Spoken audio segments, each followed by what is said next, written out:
Jin the pet എന്ന തമിഴ് മൂവിയുടെ എക്സ്പ്ലനേഷനാണ് പറയുന്നത്. 700 വർഷമായി തന്റെ ഉടമസ്ഥനായ രാജാവിന്റെയും റാണിയുടെയും പുനർജന്മത്തിനു വേണ്ടി കാത്തിരിക്കുന്ന ഒരു ജിൻ അവസാനം പുനർജനിക്കുന്ന രാജാവിന്റെയും റാണിയുടെയും അടുത്ത് ജിന്ന് വരുമ്പോൾ എന്തൊക്കെയാണ് സംഭവിക്കുന്നതെന്ന് നമുക്ക് കഥയിലൂടെ കേൾക്കാം. മൂവി സ്റ്റാർട്ട് ചെയ്യുമ്പോൾ 2 സഹോദരിമാർ ഒരു മന്ത്രവാദിയുടെ അടുത്ത് വരുന്നതും ആ മന്ത്രവാദി അതിലൊരു പെൺകുട്ടിയുടെ ശരീരത്തിലുള്ള ജിന്നിനെ മന്ത്രം പറഞ്ഞ് ഒരു ബോക്സിലാക്കുന്നു. അപ്പോഴാണ് മൂവിയുടെ ടൈറ്റിൽ എഴുതി കാണിക്കുന്നത്. ശേഷം മലേഷ്യയിൽ മ്യൂസിക് ട്രൂപ്പ് ഇട്ടിരിക്കുന്ന ഹീറോയായ ശക്തിയുടെയും ഫ്രണ്ട്സിന്റെ കോൺട്രാക്ട് തീർന്നതുകൊണ്ട് ജോലി നഷ്ടപ്പെടുകയാണ്. അതുപോലെ തന്നെ ശക്തി ഇഷ്ടപ്പെട്ടിരുന്ന പെൺകുട്ടിയെ വേറൊരാൾ പ്രപ്പോസ് ചെയ്യുന്നു. അത് ആ പെൺകുട്ടി അക്സെപ്റ്റ് ചെയ്യുകയും ചെയ്യുന്നു. ജോലി നഷ്ടപ്പെട്ടതും സ്നേഹിച്ച പെൺകുട്ടിയെ നഷ്ടപ്പെട്ടതിലും വിഷമിച്ച് ശക്തി നിൽക്കുന്ന സമയം നാട്ടിൽ നിന്ന് ഫോൺ വരികയാണ്. അവരെ കാണുന്ന ശക്തി നാട്ടിലേക്ക് ഉടൻ വരുമെന്ന് അവരോട് പറയുകയാണ്. ആ കാര്യം കേൾക്കുന്ന ചേച്ചിയുടെ മകൻ ഗിഫ്റ്റായി ആന്റിക്ക് വാച്ച് വാങ്ങിക്കൊണ്ടുവരാൻ പറയുകയാണ്. ശേഷം നാട്ടിൽ പോകാനുള്ള പർച്ചേസ് ചെയ്യുന്ന സമയം ഗിഫ്റ്റ് വാങ്ങാൻ കയറുന്ന ശക്തിക്ക് അവിടെ ഒരു ബോക്സ് കണ്ട് ഇഷ്ടപ്പെടുകയാണ്. ആ സമയം ശക്തിക്ക് 5 ലക്ഷം രൂപ ലോട്ടറി അടിച്ചു എന്ന് പറഞ്ഞ് ഫോണിൽ കൂടി അറിയുകയാണ്. അപ്പോൾ അവിടെ വരുന്ന കടയുടെ ഓണർ ആ ബോക്സിലുള്ളത് വളർത്തുന്ന ജിന്നാണെന്നും ആ ജിന്ന് ഭാഗ്യമുള്ള ജിന്നാണെന്നും ഈ ജിന്ന് വളർത്തുന്നവർക്ക് അടിമയെപ്പോലെ ആയിരിക്കുമെന്ന് പറയുകയാണ്. അതെല്ലാം കേൾക്കുന്ന ശക്തി ജിന്നിനെ വേണമെന്ന് അയാളോട് പറയുകയാണ്. അത് കേൾക്കുന്ന ജിന്ന് ഒരു പ്രത്യേക സൗണ്ട് ഉണ്ടാക്കി സമ്മതം അറിയിക്കുന്നു. ജിന്നിനെ വളർത്തുമ്പോൾ കുറച്ച് കണ്ടീഷൻസ് ഉണ്ടെന്ന് അയാൾ ശക്തിയോട് പറയുകയാണ്. ശേഷം നാട്ടിൽ ലാൻഡ് ചെയ്യുന്ന ശക്തി എയർപോർട്ടിൽ വെച്ച് വളരെ യാദൃച്ഛികമായി ഒരു പെൺകുട്ടിയെ കാണുന്നു. ആ പെൺകുട്ടിയാണ് ഈ മൂവിയിലെ ഹീറോയിനായ പ്രിയ. ശക്തിക്ക് പ്രിയയെ ഇഷ്ടപ്പെടുന്നു. തുടർന്ന് വീട്ടിലെത്തുന്ന ശക്തി വീട്ടിലുള്ളവരോട് ബോക്സിലിരിക്കുന്ന ജിന്നിനെ കുറിച്ച് പറയുകയാണ്. എന്നിട്ട് ജിന്നിന്റെ ബോക്സിൽ സൺലൈറ്റ് അടിക്കാൻ പാടില്ല എന്നും വെള്ളം വീഴാൻ പാടില്ല എന്നും പറയുകയാണ്. ശക്തി പറയുന്നതെല്ലാം കേട്ട് അത്ഭുതത്തോടെ അവർ നിൽക്കുന്ന സമയം മുത്തശ്ശി ബാത്റൂമിൽ വീണു എന്ന് അറിയുന്ന അവർക്ക് എല്ലാവർക്കും ജിന്ന് കാരണമായിരിക്കുമോ ഇതെല്ലാം സംഭവിച്ചതെന്ന് ഡൗട്ട് തോന്നുകയാണ്. ശേഷം മുത്തശ്ശി എല്ലാവരും കൂടി ഹോസ്പിറ്റലിലേക്ക് കൊണ്ടുപോകുന്നു. ഹോസ്പിറ്റലിൽ വെച്ച് ശക്തി പ്രിയയെ കാണുന്നു. പ്രിയ ആ ഹോസ്പിറ്റലിലെ നേഴ്സാണ്. അവിടെ വെച്ച് ശക്തി പ്രിയയോട് സംസാരിക്കുകയും ശക്തിയുടെ നമ്പർ പ്രിയ വാങ്ങുകയും ചെയ്യുന്നു. കുറച്ചു ദിവസം കഴിയുമ്പോൾ സ്വന്തമായി ഒരു മ്യൂസിക്കൽ ട്രൂപ്പ് തുടങ്ങാൻ വേണ്ടി 10 ലക്ഷം രൂപയ്ക്ക് വേണ്ടി ഓരോ ഓഫീസുകളിലും ശക്തി ഒരു ഫ്രണ്ടുമായി പോകുന്നു. രാത്രിയായിട്ടും വീട്ടിൽ പോകാൻ കഴിയാത്തത് കൊണ്ട് ശക്തി ചേച്ചിയെ ഫോണിൽ വിളിച്ചിട്ട് ജിന്നിന് ബിസ്ക്കറ്റും പാലും കൊടുക്കാൻ പറയുന്നു. പേടിച്ചിട്ടാണെങ്കിലും ഗർഭിണിയായ ചേച്ചി ബിസ്ക്കറ്റും പാലും ജിന്നിന് കൊടുക്കുന്നു. കുറച്ചു കഴിയുമ്പോൾ ജിന്ന് പാലും ബിസ്ക്കറ്റും കഴിച്ചു കാണുമോ എന്ന് ഡൗട്ട് തോന്നുന്ന ചേച്ചി പിന്നെയും ജിന്നിന്റെ അടുത്ത് പോയി നോക്കുമ്പോൾ ജിന്ന് പാതി കഴിച്ച ബിസ്ക്കറ്റും പാലും കണ്ട് പേടിക്കുകയാണ് ചേച്ചി. അടുത്ത ദിവസം റോഡിൽ നിൽക്കുന്ന ശക്തിയെ നോക്കി വണ്ടി ഓടിക്കുന്ന പ്രിയയ്ക്ക് ചെറിയൊരു ആക്സിഡന്റ് ഉണ്ടാകുന്നു. ആ ആക്സിഡന്റ് കാണുന്ന ശക്തി പ്രിയയെ സ്വന്തം വീട്ടിലേക്ക് വിളിച്ചുകൊണ്ട് പോകുന്നു. പ്രിയയുടെ കയ്യിൽ ചെറിയൊരു മുറിവുണ്ട്. അവിടെ വെച്ച് മുറിവ് ശക്തി ഡ്രസ്സ് ചെയ്ത് കൊടുക്കുന്നു. ശക്തിയുടെ വീട്ടിലുള്ള എല്ലാവരെയും പ്രിയയ്ക്ക് ഇഷ്ടപ്പെടുകയാണ്. അവർക്കും പ്രിയയെ ഇഷ്ടപ്പെടുന്നു. തുടർന്ന് ശക്തിയോട് തന്റെ മനസ്സിലുള്ള ഇഷ്ടം പ്രിയ പറയുന്നു. ശേഷം പ്രിയ ഇടയ്ക്കിടയ്ക്ക് ശക്തിയുടെ വീട്ടിൽ വരികയാണ്. ഒരു ദിവസം പ്രിയ ജിന്നിന്റെ അടുത്ത് പോകുമ്പോൾ പ്രിയ കാണാതെ ജിന്നിന്റെ കൈ പ്രിയയെ തൊടാൻ വരുന്നത് ശക്തി കാണുന്നു. പക്ഷേ ശക്തി അത് കാര്യമാക്കുന്നില്ല. തുടർന്ന് അവർ രണ്ടുപേരുടെയും വിവാഹം നടക്കുകയാണ്. അവർ രണ്ടുപേരും സന്തോഷത്തോടെ കഴിയുന്നു. ഇതെല്ലാം കാണുന്ന ജിന്ന് സന്തോഷത്തോടെ സൗണ്ട് ഉണ്ടാക്കുകയാണ്. ശേഷം ഫേമസ് ബിസിനസ്മാൻ രാധാകൃഷ്ണൻ സീരിയസ് ആയി സ്വന്തം ഹോസ്പിറ്റലായ RK ഹോസ്പിറ്റലിൽ അഡ്മിറ്റ് ചെയ്തിരിക്കുകയാണ് എന്ന ന്യൂസ് കേൾക്കുകയാണ്. ഇതിനിടയിൽ ശക്തി ജിന്ന് പ്രിയയെ മുകളിൽ നിന്ന് തള്ളിയിടുന്നതായി സ്വപ്നം കണ്ട് ചാടി എഴുന്നേൽക്കുന്നു. ശേഷം രാവിലെ ശക്തിയുടെ കൂട്ടുകാരൻ കുളിച്ചിട്ട് ഇറങ്ങുമ്പോൾ തലമുടിയിലെ വെള്ളം ജിന്നിന്റെ ബോക്സിലാകുന്നു. ആ സമയം അവിടെ ഒരു പോസിറ്റീവ് എനർജിയുടെ സാന്നിധ്യം ഉള്ളതായി കൂട്ടുകാരൻ മനസ്സിലാക്കുന്നു. ആ എനർജി കണ്ട് പേടിക്കുകയാണ് കൂട്ടുകാരൻ. അന്ന് തന്നെ ശക്തിയുടെ ചേച്ചിയുടെ ഹസ്ബൻഡിന് ചെറിയൊരു ആക്സിഡന്റ് സംഭവിക്കുന്നു. ഇതെല്ലാം ജിന്ന് കാരണമാണെന്ന് മനസ്സിലാക്കുന്ന വീട്ടുകാർ ശക്തിയോട് ജിന്നിനെ അവിടെ നിന്ന് കൊണ്ടുപോകാൻ പറയുകയാണ്. അത് കേട്ട് വിഷമിച്ച് നിൽക്കുകയാണ് ശക്തി. മറുവശത്ത് ശക്തിക്ക് ക്യാഷ് കടം കൊടുത്തവർ ശക്തിയെ ഫോണിൽ വിളിച്ചിട്ട് കിട്ടാത്തത് കൊണ്ട് ശക്തിയെ പിടിച്ചുകൊണ്ടുവരാൻ പറയുന്നു. തുടർന്ന് മനസ്സില്ലാ മനസ്സോടെ ശക്തി ജിന്ന് ഇരിക്കുന്ന ബോക്സിൽ കറുത്ത തുണി കൊണ്ട് മൂടി ഒരു മന്ത്രവാദിയുടെ അടുത്തേക്ക് കൊണ്ടുപോകുന്നു. ജിന്ന് ആ ബോക്സിന്റെ അകത്ത് ഇരുന്ന് അലറിക്കൊണ്ട് വല്ലാത്ത ഒരു സൗണ്ട് ഉണ്ടാക്കുന്നത് ശക്തി ശ്രദ്ധിക്കുകയാണ്.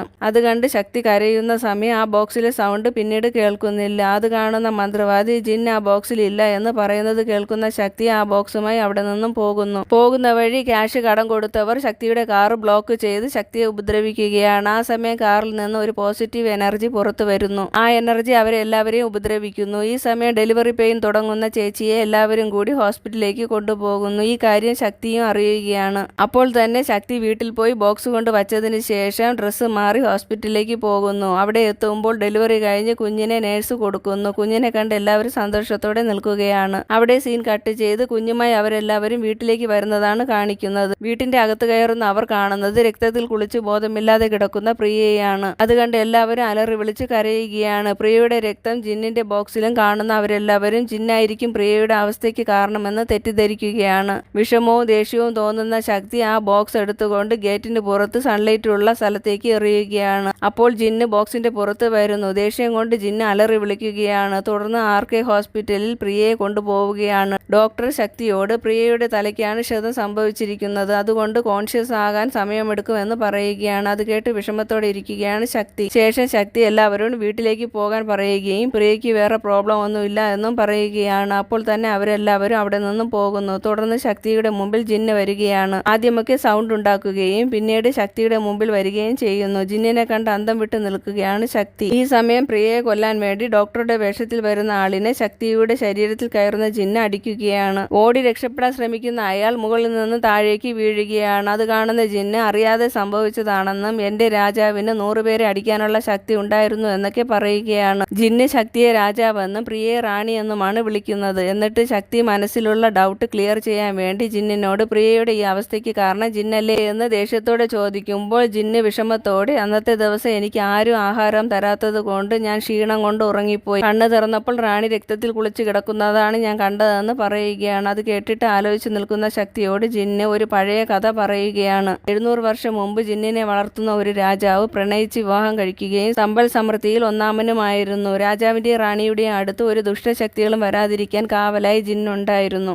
ഇതൊന്നും ആ കൊട്ടാരത്തിലെ മന്ത്രിക്ക് ഇഷ്ടപ്പെട്ടിരുന്നില്ല. മന്ത്രി ആ കൊട്ടാരവും സ്വത്തുക്കളും സ്വന്തമാക്കാൻ വേണ്ടി രാജാവിനെയും റാണിയെയും കൊല്ലാൻ പ്ലാൻ ചെയ്യുന്നു. ജിന്ന് കാവലായി നിൽക്കുന്നത് കൊണ്ട് മന്ത്രിയുടെ പ്ലാൻ എല്ലാം ഫെയിലായി പോകാൻ തുടങ്ങി. അതുകൊണ്ട് മന്ത്രി ശത്രുരാജ്യവുമായി ഒരു യുദ്ധം ക്രിയേറ്റ് ചെയ്ത് രാജാവിനെ യുദ്ധത്തിലേക്ക് പറഞ്ഞു വിടുന്നു. ആ സമയം നോക്കി ഒരു മന്ത്രവാദിയെ വിളിച്ചു വരുത്തി ജിന്നിനെ കണ്ണാടിക്കൂട്ടിലാക്കിയിട്ട് നല്ല ജിന്നിന് പകരം ഒരു ദുഷ്ട ജിന്നിനെ കൊട്ടാരത്തിൽ വെച്ചു. ആ ദുഷ്ട ജിന്ന് റാണിയെ കൊട്ടാരത്തിന്റെ മുകളിൽ നിന്നും താഴേക്ക് തള്ളിയിട്ടു. സ്പോട്ടിൽ തന്നെ റാണി മരിക്കുന്നു. യുദ്ധം കഴിഞ്ഞ് തിരിച്ചു വരുന്ന രാജാവിനോട് ജിന്നാണ് റാണിയുടെ മരണത്തിന് കാരണമെന്ന് മന്ത്രി പറയുന്നത് കേട്ടിട്ട് വിശ്വസിക്കാൻ കഴിയാതെ നിൽക്കുകയാണ് രാജാവ്. ഒരു ദിവസം രാജാവിനെ കൊല്ലാൻ ശ്രമിക്കുന്ന ദുഷ്ട ജിന്ന് രാജാവിന്റെ പിടിയിലാവുകയും മന്ത്രവാദിയെ വച്ച് പൂജ ചെയ്ത് ആ ദുഷ്ട ജിന്നിനെ ഒരു ബോക്സിലാക്കി രാജാവ് കടലിലേക്ക് എറിയുകയും ചെയ്യുന്നു. കുറച്ചു കാലം കഴിയുമ്പോൾ രാജാവ് മരിക്കുകയാണ്. മന്ത്രി ആഗ്രഹിച്ചതുപോലെ ആ രാജ്യം മുഴുവൻ മന്ത്രി ഭരിച്ചു. 700 വർഷമായി കടലിന്റെ അടിയിലാക്കിയ രാജാവിനോടുള്ള പ്രതികാരത്തിനായി കാത്തിരിക്കുകയാണ് ദുഷ്ടജിൻ. ഇത്രയും കഥ പറഞ്ഞ് ജിന്ന് നിർത്തുമ്പോൾ ശക്തിയുടെ മനസ്സിൽ ആരായിരിക്കും പ്രിയയെ കൊല്ലാൻ ശ്രമിച്ചത് എന്ന് ആലോചിച്ചിരിക്കുകയാണ് ശക്തി. രാജാവിന് റാണിക്ക് ഈ ജന്മത്തിൽ ഒരു ആപത്തും വരാതെ കാവൽക്കാരനായി നോക്കിക്കൊള്ളാമെന്ന് ജിന്ന് വാക്കു കൊടുക്കുകയാണ്. മറുവശത്ത് ബിസിനസ്മാൻ രാധാകൃഷ്ണൻ മരിച്ചതുകൊണ്ട് അദ്ദേഹത്തിന്റെ എല്ലാ സ്വത്തുക്കളും മാനേജരായ മനോഹറിന്റെ മകൻ അശോകൻ നോക്കി നടത്തുമെന്ന് പറയുകയാണ്. മെമ്പേഴ്സ് എല്ലാവരും ആ കാര്യം അംഗീകരിക്കുന്നു. ശേഷം പ്രിയയെ ഡിസ്ചാർജ് ചെയ്ത് വീട്ടിലേക്ക് കൊണ്ടുപോകുന്നു. വീട്ടിൽ വരുന്ന ശക്തി എല്ലാവരോടും ജിന്ന് പാവമാണെന്നും പ്രിയയുടെ ഈ അവസ്ഥയ്ക്ക് ജിന്ന് കാരണമല്ലെന്നും പറഞ്ഞിട്ട് ജിന്നിനെ വീട്ടുകാർക്ക് ഇൻട്രൊഡ്യൂസ് ചെയ്ത് കൊടുക്കുകയാണ് ശക്തി. ജിന്നിനെ കണ്ട് ആദ്യം എല്ലാവരും പേടിച്ച് നിൽക്കുകയാണെങ്കിലും കുറച്ച് കഴിയുമ്പോൾ ജിന്നുമായി എല്ലാവരും കമ്പനി ആകുന്നു. ശേഷം ജിന്നുമായി ശക്തിയും ഫ്രണ്ടും ഹോട്ടലിൽ പോയി ഫുഡ് കഴിക്കുമ്പോൾ ശക്തി ജിന്നിനോട് സംസാരിക്കുന്നത് കണ്ട് കൗതുകം തോന്നുന്ന അവിടെയുള്ള ചിലർ അത് വീഡിയോ എടുത്ത് സോഷ്യൽ മീഡിയയിൽ ഇടുന്നു. ഈ കാര്യം അന്ന് ഹോസ്പിറ്റലിൽ വെച്ച് ശക്തിയുടെ അടി കൊണ്ട് ആൾ ടിവിയിൽ കാണുകയും അത് അശോകനോട് പറഞ്ഞിട്ട് ശക്തിയെ കാണിച്ചു കൊടുത്തിട്ട് അയാൾ മരിക്കുകയും ചെയ്യുന്നു. ഈ സമയം ഒരു മാരേജ് ഫംഗ്ഷൻ അറ്റൻഡ് ചെയ്യാൻ വേണ്ടി എല്ലാവരും ഗ്രാമത്തിലേക്ക് പോകുന്നു. പ്രിയയും ശക്തിയും ജിന്നും പോകുന്നില്ല. കുറച്ച് കഴിയുമ്പോൾ ഓർമ്മിച്ച് നോക്കുന്ന ശക്തിക്ക് ഹോസ്പിറ്റലിൽ വെച്ച് പ്രിയയെ കൊല്ലാൻ ശ്രമിച്ച ആളിന്റെ പേഴ്സ് തറയിൽ നിന്ന് കിട്ടിയത് ഓർമ്മ വരുന്നു. ആ പേഴ്സിൽ നിന്ന് ശക്തിക്ക് ഒരു ബില്ല് കിട്ടുകയാണ്. പിറ്റേ ദിവസം ശക്തി ഒരു പോലീസ് ഫ്രണ്ടുമായി ആ ഹോട്ടലിൽ പോയി CCTV പരിശോധിക്കുന്നു. അതിൽ നിന്നും കുറച്ച് ഇൻഫർമേഷൻ കിട്ടുന്ന ശക്തി അതുവഴി അന്വേഷിച്ചു പോകുമ്പോൾ ആരോ പ്രിയയെ കൊല്ലാൻ വേണ്ടി കൊട്ടേഷൻ കൊടുത്തതാണെന്ന് മനസ്സിലാവുകയാണ്. തുടർന്ന് ശക്തിക്ക് ഡാമേജ് ആയ ഫോൺ ശരിയാക്കി കിട്ടുമ്പോൾ ആ ഫോണിൽ നിന്ന് പ്രിയയ്ക്ക് അപകടം സംഭവിക്കുന്നതിന് തൊട്ട് മുമ്പ് പ്രിയ ഇട്ട ഒരു മെസ്സേജ് ശക്തി കാണുകയാണ്. ബിസിനസ്മാൻ രാധാകൃഷ്ണൻ ഹോസ്പിറ്റലിൽ അഡ്മിറ്റ് ആയിരുന്ന സമയം പ്രിയയായിരുന്നു അദ്ദേഹത്തെ നോക്കിയിരുന്നത്. അന്നത്തെ ദിവസം പ്രിയ രാധാകൃഷ്ണന്റെ മെഡിസിൻ എടുക്കാൻ വേണ്ടി കർട്ടന്റെ മറുവശത്തേക്ക് പോകുന്ന സമയം ആരും ആ റൂമിൽ ഇല്ലെന്ന് വിചാരിച്ച് അവിടെ വരുന്ന ഡോക്ടർ ട്രിപ്പിൽ എന്തോ ഒരു മരുന്ന് ഇഞ്ചക്ട് ചെയ്യുന്നതും മനോഹറിന്റെ കൂടെയുള്ള ആൾ അബോധാവസ്ഥയിൽ കിടക്കുന്ന രാധാകൃഷ്ണന്റെ വിരലടയാളം കുറച്ച് പേപ്പറുകളിൽ എടുക്കുന്നതും കാണുന്ന പ്രിയ അതെല്ലാം വീഡിയോ എടുക്കുന്നു.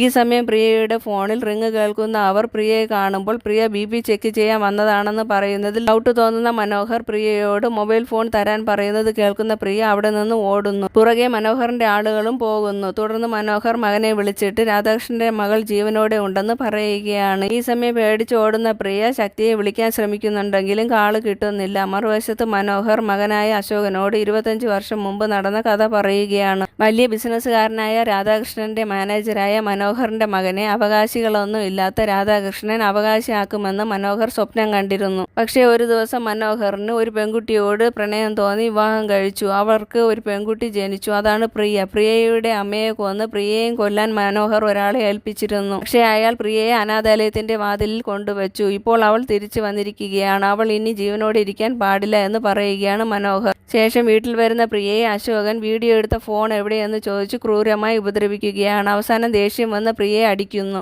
ആ അടിയിൽ ബോധം പോയി കിടക്കുന്ന പ്രിയയെ അവരിൽ ഒരാൾ ചെക്ക് ചെയ്ത് നോക്കുമ്പോൾ മരിച്ചു എന്ന് ഉറപ്പിക്കുന്ന അവർ എല്ലാവരും അവിടെ നിന്ന് പോകുന്നു. അവിടെ സീൻ കട്ട് ചെയ്ത് ശേഷം പ്രിയ കണ്ണു തുറക്കുകയാണ്. കണ്ണു തുറക്കുന്ന പ്രിയ എഴുന്നേറ്റ് ചേച്ചിയോട് രാധാകൃഷ്ണന്റെ കാര്യം ചോദിക്കുന്നു. രാധാകൃഷ്ണൻ മരിച്ചു എന്ന് ചേച്ചി പറഞ്ഞറിയുന്ന പ്രിയ വക്കീലിനെ വിളിച്ച് നടന്ന കാര്യങ്ങളെല്ലാം പറയുകയാണ്. വക്കീൽ കാർ അയക്കാം, അതിൽ കയറി വരാൻ പറയുന്നു. കുറച്ചു കഴിയുമ്പോൾ വക്കീൽ പറഞ്ഞു വിട്ടെന്ന് പറഞ്ഞു വരുന്ന കാറിൽ നിന്നും കുറച്ചു പേർ ഇറങ്ങി പ്രിയയെ പിടിച്ചു വലിച്ചുകൊണ്ട് പോകുന്നു. ഇതെല്ലാം കാണുന്ന ചേച്ചി ഉടൻ തന്നെ ശക്തിയെ വിളിച്ചു പറയുകയാണ്. മറുവശത്ത് മന്ത്രവാദിയെ കാണാൻ പോകുന്ന മനോഹറിനോട് മന്ത്രവാദി 700 വർഷമായി പ്രതികാരത്തിനായി കാത്തിരിക്കുന്ന ഒരു ജിൻ, ആ ജിന്നിന് ശക്തിയുടെ ശരീരത്തിൽ കയറിയാൽ മാത്രമേ പ്രതികാരം ചെയ്യാൻ കഴിയുകയുള്ളൂ എന്നും ശക്തിയുടെ ശരീരത്തിൽ കയറാതിരിക്കാൻ ഒരു മാന്ത്രിക മരുന്ന് ശക്തിയുടെ ശരീരത്തിൽ ഒഴിച്ചാൽ മതി എന്നും പറയുകയാണ്. എന്നിട്ട് ഒരു ദുഷ്ടജിൻ ഇരിക്കുന്ന ബോക്സ് ആ മന്ത്രവാദി മനോഹറിന് കാണിച്ചു കൊടുത്തിട്ട് ഈ ദുഷ്ടജിന്നും പ്രതികാരത്തിന് വേണ്ടി കാത്തിരിക്കുകയാണ് എന്ന് പറഞ്ഞിട്ട് മന്ത്രവാദി പോകുന്ന സമയം അശോകൻ മനോഹറിനെ വിളിച്ചിട്ട് പ്രിയയെ കിട്ടിയെന്ന് പറയുകയാണ്. ശേഷം മനോഹർ പ്രിയയുടെ അടുത്ത് വരുന്നു. പ്രിയയുടെ അടുത്ത് വരുന്ന മനോഹർ 700 വർഷത്തിന് മുമ്പ് ഞാൻ നിന്നെ കൊന്നതാണ്, പിന്നെയും എന്തിനാണ് പുനർജനിച്ച് വന്ന് എന്നെ ടോർച്ചർ ചെയ്യുന്നതെന്ന് പറയുന്ന സമയം അവിടെ ശക്തി വരുന്നു. ശക്തിയുടെ ശരീരത്തിൽ ജിന്നുണ്ട്. ശക്തി എല്ലാവരെയും അടിച്ചിടുകയാണ്. അത് കാണുന്ന മനോഹർ മന്ത്രവാദിയോട് മാന്ത്രിക മരുന്നിന്റെ കാര്യം പറയുമ്പോൾ ആ മന്ത്രവാദി മാന്ത്രിക മരുന്ന് മനോഹറിന് കൊടുക്കുകയും ആ മരുന്ന് മനോഹർ ശക്തിയുടെ ശരീരത്തിൽ ഒഴിക്കുമ്പോൾ ശക്തിയുടെ ശരീരത്തിലുള്ള ജിന്ന് ബോക്സിലാകുന്നു. അത് കഴിഞ്ഞ് എല്ലാവരും ശക്തിയെ മാറി മാറി അടിക്കുകയാണ്. ഈ സമയം ശക്തിയെ അടിക്കുന്നതിനിടയിൽ ജിന്ന് ഇരിക്കുന്ന ബോക്സ് നനയുകയും ജിന്ന് ആ ബോക്സിൽ നിന്ന് പുറത്തു വരികയും ചെയ്യുന്നു. ശേഷം അവിടെ പൊരിഞ്ഞ അടിയാണ് നടക്കുന്നത്. ജിന്ന് അടിക്കുന്നത് കാണുന്ന മനോഹർ ദുഷ്ട ജിന്നിനെ തുറന്നു വിടുന്നു. പിന്നീട് അവിടെ 2 ജിന്നുകൾ തമ്മിൽ വലിയൊരു ഫൈറ്റാണ് നടക്കുന്നത്. അവസാനം ദുഷ്ട ജിന്നിനെ നല്ല ജിന്ന് കൊല്ലുന്നു. അവിടെ സീൻ കട്ട് ചെയ്ത് ശേഷം എല്ലാവരും കൂടി ഫാമിലിയായി ഫോട്ടോ എടുക്കുകയാണ്. ജിന്നു ആ കുടുംബത്തിലെ ഒരംഗത്തിനെ പോലെ സന്തോഷമായി ആ കുടുംബത്തിന്റെ കാവലായി കഴിയുന്നു. ഇതോടെ ഈ മൂവി അവസാനിക്കുന്നു. ഈ കഥ ഇഷ്ടപ്പെട്ട ചാനൽ സബ്സ്ക്രൈബ് ചെയ്യാനും ലൈക്ക് ചെയ്യാനും മറക്കല്ലേ. താങ്ക്